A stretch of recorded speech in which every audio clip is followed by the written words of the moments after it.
নমস্কার বন্ধুরা, আজ 14ই নভেম্বর ভারতের প্রথম প্রধানমন্ত্রী জওহরলাল নেহরুর জন্মদিন।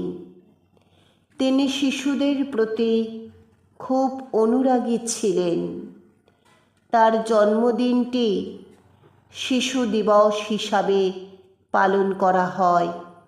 শিশুদের শিক্ষা, অধিকার, কল্যাণ সম্পর্কে সচেতনতা বাড়াতে শিশু দিবস পালন করা হয়। শিশুদের জন্য অনেক শিক্ষামূলক ও প্রেরণামূলক অনুষ্ঠান সমগ্র ভারতে অনুষ্ঠিত হয়। এই উদ্দেশ্যকে স্মরণ করে আজ আমাদের নিবেদনে রয়েছে 4 শিশুর সমবেত আবৃত্তি।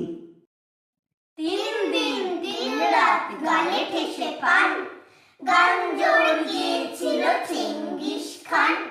তাক দিন দিন তাক তেরে কেটে দিন, তবলাতে গেছিলেন আলাউদ্দিন।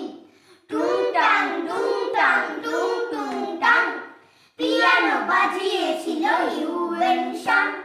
সারেগামা পাদানিসা হারমোনিয়াম, মমতাজ বেগমের ঝরেছিল ঘাম। বাদশাহ শাহজাহান বাজালেন ঢোল, সাথে নিয়ে 1700 করতাল খোল। জলসাতে ছিল আরো মজার জিনিস, সব নাকি লিখে গেছে মেধাস্তিনিস।